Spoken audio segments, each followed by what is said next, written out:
Hey guys, welcome to a new video. I wanted to make a video today. First of all, I apologize if my voice sounds a little different. Other than the fact that I'm tired, I've been sick for the past like 3-4 days, something like that. Um, but I'm getting better for sure. So thank you guys for all your well wishes.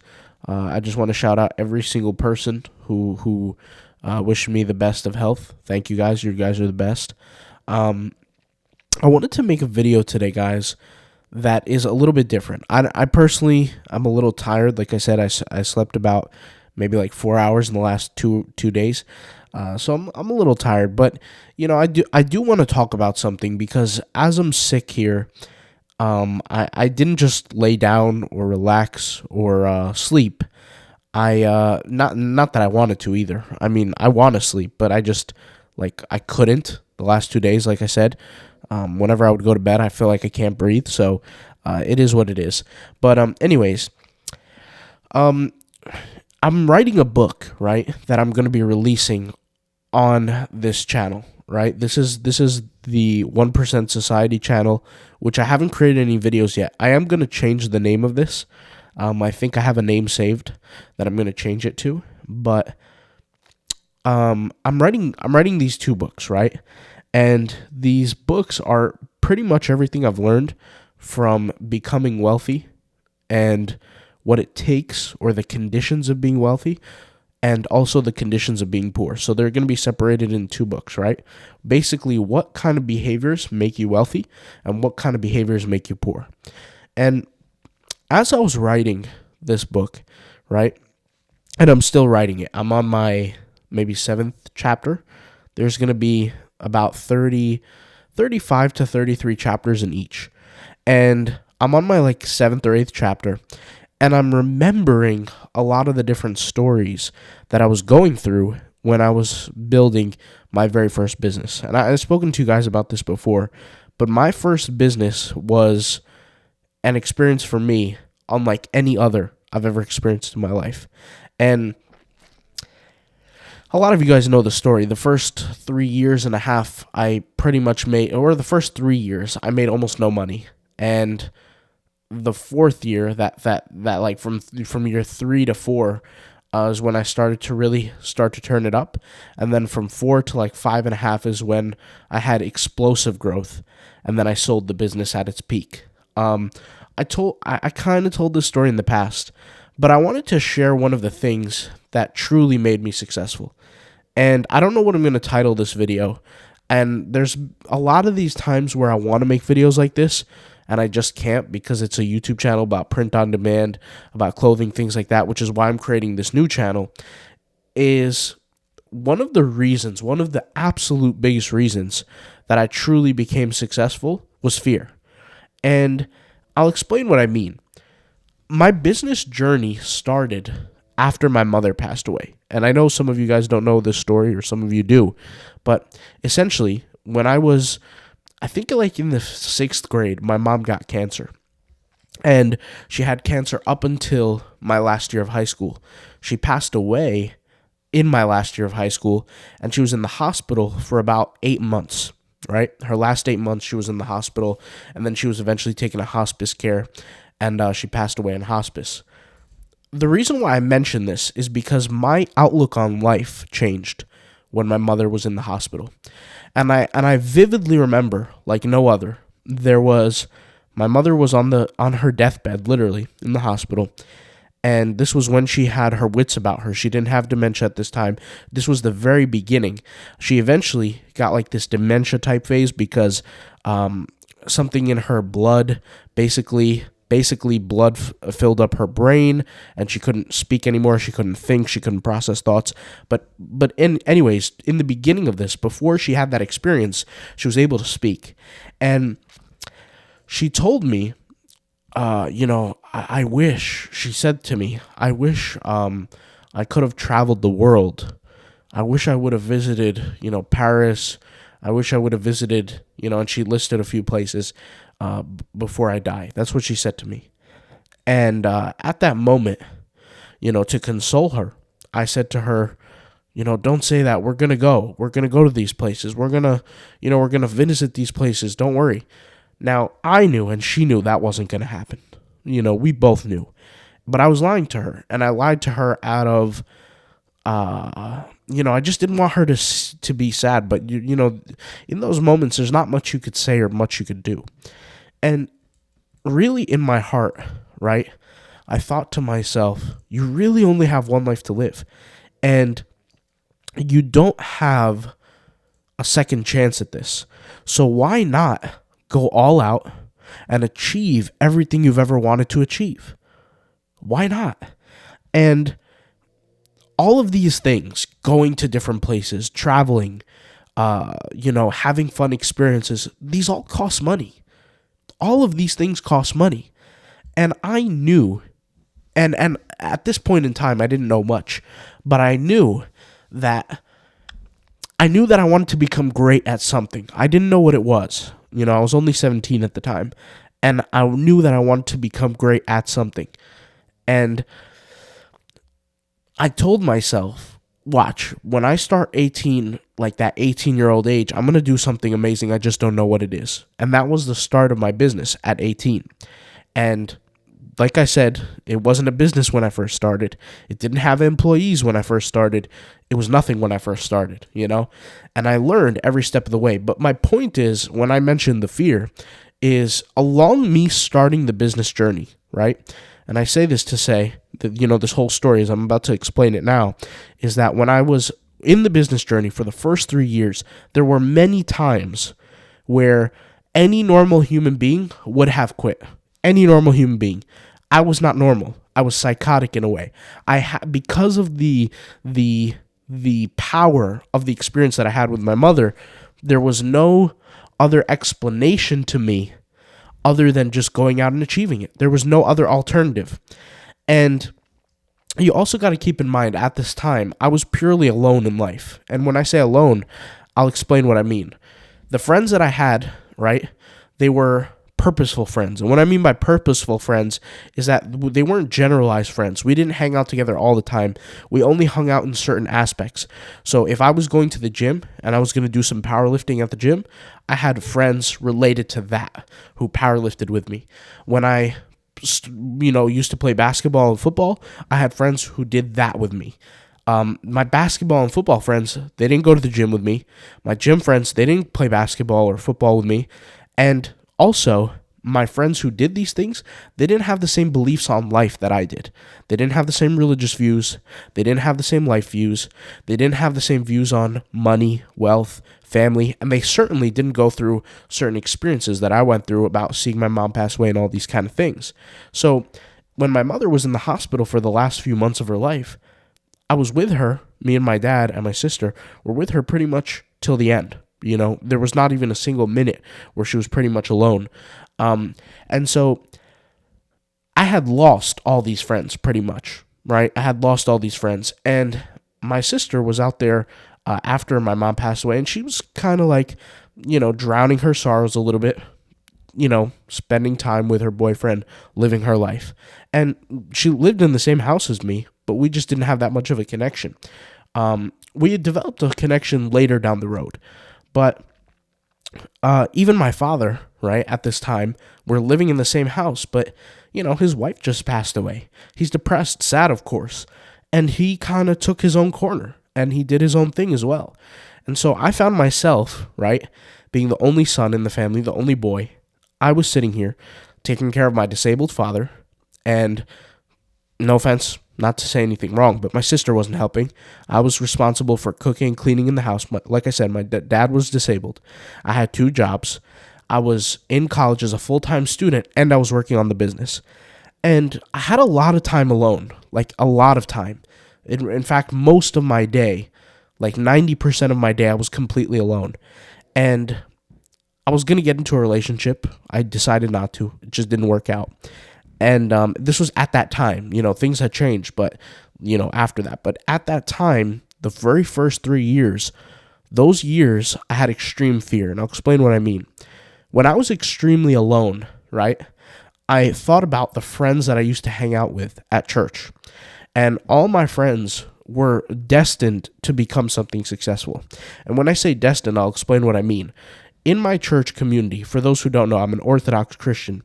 In my church community, it's pretty much expected that you're either going to become like a doctor or an engineer or something to that level. And the parents always kind of brainwash the kids that they're going to be that. And so the kids my age, right, all had, these colleges and schools lined up to be something extremely successful.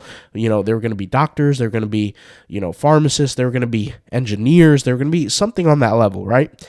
And I felt, well, I was supposed to become a physical therapist, but I had felt that school wasn't really the path for me. I knew that I couldn't do this corporate, thing. I just couldn't. And so I was scared of how I would look amongst my peers. I was fearful that I would not measure up in the group. I didn't want to be the one guy in the group who didn't achieve anything notable. And part of the reason why I had this push and this hunger to become successful was just running away from my fears. I wanted to get far away as possible from the fear of not measuring up, the fear of living life and not accomplishing the things I wanted to accomplish. And, you can mix up a recipe of depression in that too. I was very depressed. And something that I want to say about depression is I was depressed for about 3 years. And if I had went to a therapist, they definitely would have put me on some kind of drug. But the reality is I was depressed because I was not living a certain outcome of my life. And that outcome was financial success. And I tell you guys this, I have never been depressed since. Since I sold my business, became successful, and was making money on a monthly basis, I had not become depressed. Now, I want to say this as well. Money is not my God, right? I don't sit here and worship money. When I talk about money, I'm really not talking about money. I'm talking about freedom. And what was depressing to me was that I didn't have freedom. Money is a vector for freedom. So when I say money, it's not that I worship money and I want money, money, money. I want freedom. I want the ability to wake up when I want, go to sleep when I want. I want the ability to work when I want and not work when I want. I want the ability to buy a new car for my family when they need it, buy something for my dad when he needs it, buy medicine for my dad when he needs it. No worries about any situation. If my dad tells me, hey, I'm dealing with this issue, can you help me? Buy me something, fix something for me. Boom, I can pay for that. That's freedom. And that's what I mean when I say money. I don't have this worship of money. I don't have this, need for money. If for me personally, if I had all the freedom in the world, I would never need money. But the reality is we live in an economical world. And those things that my mother told me where she wanted to travel and do this and do that before she passed away and she never got a chance to, those things cost money. And so when you mix that depression, right, which was basically not living the freedom that I wanted to live, and the fear and all those experiences together and being completely alone, it became the perfect storm to create someone who was dedicated to this outcome. And for me, the outcome was, and this is all I saw at the time with my pea brain, which I could still say that I have a pea brain now, of being a 17, 18-year-old kid who just didn't want to live a vapious life, a life of quiet desperation, if you will. And I did everything in my power at that time. And when I say that, I truly mean it. I don't exaggerate. I truly mean it, that I did everything in my power to become a certain level of success. And all I was shooting for was freedom. I didn't have a certain number in mind. I didn't have a certain goal in terms of, I want to make 500,000 or 600,000 or $1 million. I never had a number like that. I just said, let me shoot for the stars or shoot for the moon, whatever it is. Let me shoot for as high as I can possibly go and give myself the biggest chance to get away from the lifestyle that I do not want. And every single day I walked into that college classroom, it was a reminder of exactly what I do not want to end up in. I don't want to end up as a college student who ends up working for a company or working for some medical office, being a physical therapist. I do not want that. And The first year, guys, the first year that I actually started making money, I made more money than any physical therapist would have made. And to put things into consideration, right? The world, right? The world will tell you that your emotions, your sadness, your depression needs to be subdued. They need to give you medicine. You need to visit a therapist. You need to do this. You need to do that. Part of the reason why you're experiencing the way that you feel, or part of the reason why you feel what you feel, is because you're not living the way that you were meant to live, in my opinion. I could be wrong. I'm not a philosopher. I'm not an expert in life. I'm just a student of life. And I'm learning every day. So I could be wrong. But this is what I feel. And like I said, ever since I was living in freedom, my depression went away. I've never had issues anymore with depression. I've never had issues with that. And also, something that I will say is societal programming is very strong. Very strong. And when I say very strong, I'll explain what I mean. Sometimes you might watch a movie about somebody depressed, and a few hours later, you might feel depressed. That's societal programming, There's a lot of societal programming now. In fact, there's societal programming for certain medical procedures that I don't think should be happening, but are happening to people. There's a lot of different things that are going on that I don't want to talk about because I don't want to get canceled, but is purely societal programming. And you are programmed. The reality is you're probably programmed. And sometimes you just need to shut off all the noise. And sometimes you just need to go to work. And you have to keep in mind what the end goal is. And for me, like I said, at the time it was freedom. But as I've told you guys this before, when you set goals, you keep in mind the goal, right? The end goal. But really what you're focusing on is the activity to get you there. So a lot of people set goals in the way that they say, okay, I want to make 500,000. And they just put that as the benchmark and they don't look at anything else. But really what you're asking yourself is, if I want to make 500,000, what do I have to do to get to it? And then those things that you have to do to get to that number is what you should be looking at every day. Not the 500,000 or not the amount of money you made. You have to look at the activity that gets you there.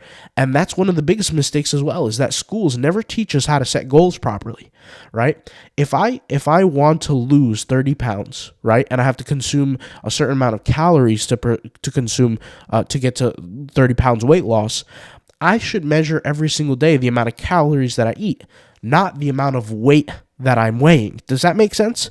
Because now I have a goal of action that I can take. And I can say, okay, today I had 2,500 calories. I'm hitting my mark. Versus if I don't look at my calories and I say, oh, today I gained weight, today I lost weight, today I gained weight, today I lost weight, I don't know why, right? So my point here is that when you set your goal, you look at the activity. So once again, if you want to, for example, let's use print on demand as an example. If you want to make 500 sales a year, you ask yourself, right now I'm making 100 sales a year and I have 1,000 designs. That would mean I need 5 times more designs to get to where I want to get 500 sales. So what would that mean? That would mean I need to do 5 times the work. How do I complete 5 times the work in a year? So then you say, okay, what's 5 times the work? That means 5,000 total designs. That means I have to create 4,000 more designs, right? How do I split 4,000 designs amongst the course of a year? And then you play it out that way. You say, okay, how many do I have to do a day? How many do I have to do a month? Certain things like that. And you start doing those things.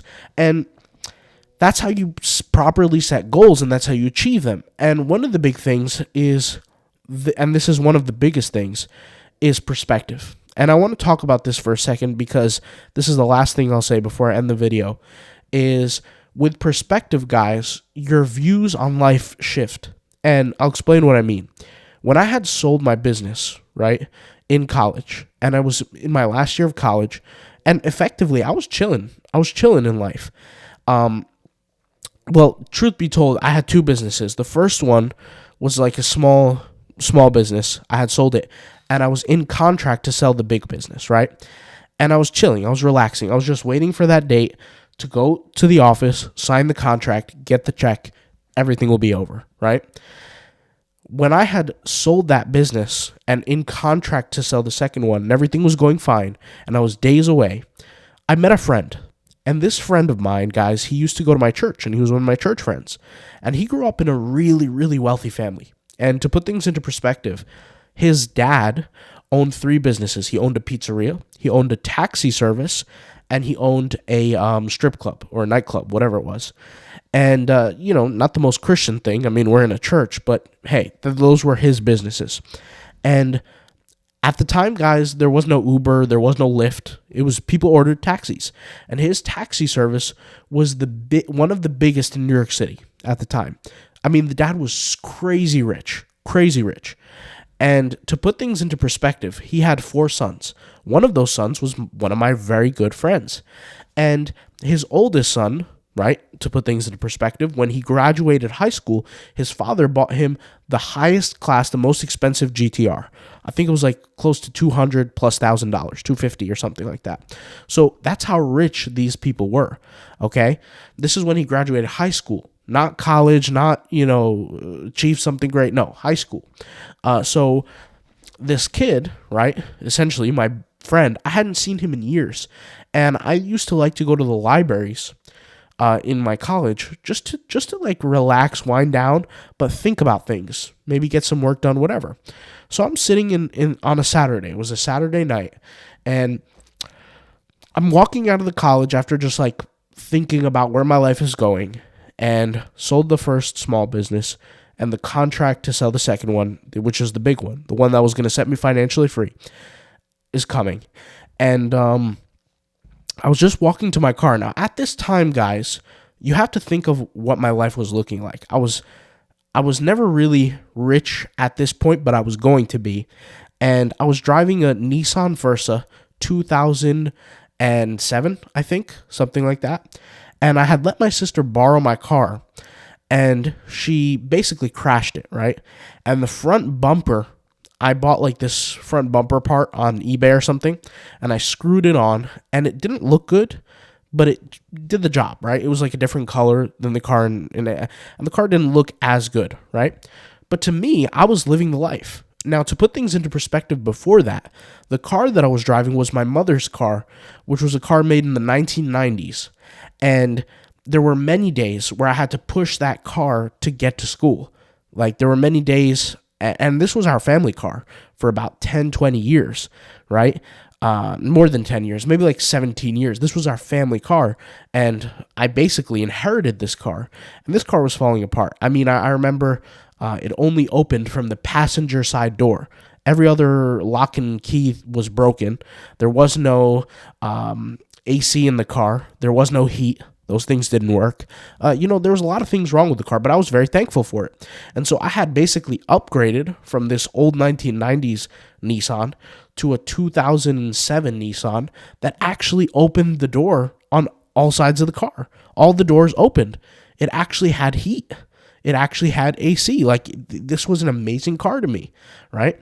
Yeah, who cares? The bumper was broken, whatever, different bumper attached, whatever, right? So I'm talking to this kid, right, who was one of my greatest friends. I hadn't seen him in a long time, and word had spread that I was, in the process of selling my business because he heard from another one of my close friends. And he's like, wow, how'd you do it, etc. And I was just talking to him about it, pretty basic stuff. And then when it was time for me to leave and I was going to go to my car, he said, "Where's your car?" Right? Now he's thinking from his own perspective. You got to realize what type of life he was living. He was born into a very rich family, and he was driving the high-end X5 BMW. X5 or X6, I don't know. It's like a BMW SUV, expensive, fast, heated seats, massage seats, all white interior. There were lights everywhere, like, super expensive type stuff, right? And once again, at that time, right, you got to think perspective, right? So I point to my car in the distance, and there it was, Nissan Versa, front bumper, different bumper because it was, my sister crashed the car and I just screwed on a new bumper. But the way I looked at it is my life was effectively perfect at this moment. I have a car that works, I have My family's taken care of from a financial standpoint. If we needed groceries, I could pay for it easily. Everything was taken care of. But from his vision, you know what he said to me? He said, "Why are you driving this piece of shit car?" Now, I don't want to curse, but that's what he said. And I was almost appalled, like not in a way that I was humiliated or I felt offended, but I was in awe because to me, my life was perfect. I had just finally, kind of got paid for what I deserve in terms of the work. And I was going to get paid a big check soon because I was selling the business. And all my ducks were in a row. But his perspective was that my vehicle was a piece of, what, because of the way it looked. And like I said, perspective is everything. This kid is a kid who grew up in a very rich family, right? And never really had to work for anything that he has except for like going to school, right? That's the most work he's ever done. He's never had a job before. He doesn't know what that is. His family, his mother never had a job. His brothers never had a job, nothing. And I just figured out at that moment is some people are screwed from the start. And that's an example of person who is screwed from the start. Because think about it. If that kid goes on, starts a business, makes 50 grand, 100 grand, 200 grand, 300 grand, he's never going to measure up to A, what his father did, right? And B, to his standards or his thoughts of life. He's going to look at life and he's going to say, well, if I'm not in a $10 million mansion and I don't have a private helicopter, then I'm not winning. And this is what I also learned is that freedom is subjective. And like I said, for me, it was the reason why I went after money is because it gave me freedom. Not because I had a desire for money. I don't worship money. It was for freedom. And he, right, had this concept in his head that wealth looks a certain way. And the reality is wealth is different for everybody. So if you're listening to this, maybe your goal is not to make $1 million or 500,000. Maybe your goal is just to make 1,000. Maybe your goal is to make $500. Maybe your goal is to make $10,000. Everybody's different. And the goals that each person should have are different. And more importantly, right, the outlook is different. So when I'm looking back at everything that I've accomplished, and I'm still going to go out there and accomplish more, part of the reason why I now have the mindset that I have where I'm always continuing to push and work harder is it's become now almost ingrained within me. That experience of the first 3 years doing the business work, not really getting paid, grinding it out, working as hard as I can and making little to nothing, right, has become within me more than just a habit. It's become almost an insatiable addiction for work because I know that work generates freedom. Now, I'm at a point where I don't need to work. I don't have to work for the next 50 years of my life, but I still choose to because what else am I going to do with my time? That's number one. And number two, I know myself. I know that if I don't work, I'm probably going to be doing something nefarious, and I'm not interested in that. I don't want to be a bad example to my family, to my future kids, the life that I want to live. And more importantly, God is watching, and I don't want to make certain mistakes. And so for me, work keeps me grounded, and it's something that I genuinely enjoy. But everybody's different, and greatness is different for everybody, and you should take your goals into consideration and really work as hard as you can towards it. And I've never seen somebody who has truly given everything they have towards something and not accomplished it. There are people who say they'll give everything they have towards it, but they really don't in effort sense. So hopefully this video was helpful. I'm a little drained today, so I couldn't think of certain print on demand stuff. But I figured I'd make this video because if you guys like this style video, talking about money, talking about wealth, and you want to see some practical wealth stuff in the future, I'll be posting more of that kind of content on this channel. Right now, the channel is called 1% Society. I might keep that. I might change that. I don't know yet. Before I post my first video, I'm going to be publishing those 2 books. Those conditions or those things that people have to exhibit, those behaviors to exhibit wealth, and the behaviors to exhibit being poor, and they're going to be separated into 2 books. But I don't want to make any videos yet until those books are completed. And trust me, I'm a fast worker. Those books will be completed relatively quickly, and I'm working on that. So there's going to be more videos like that on this channel, and I'll speak more about that kind of, the wealth and, how to manage your wealth properly, what to invest in, what not to invest in. More importantly, I'll be sharing like what I'm doing as well. But on this channel, money related stuff that's not print on demand related stuff. So if you enjoyed this video, you're probably going to enjoy the future channel. I'll leave that link in the description for you guys to subscribe, so that as soon as I start posting there, you'll know it's go time, and you can watch those videos, all right? So hopefully you enjoyed this video. Thank you guys for your time, for even listening. And hopefully this was beneficial, inspiring, or motivating in some sort of way. I'll talk to you guys later. Thank you guys for watching. Peace out. Bye.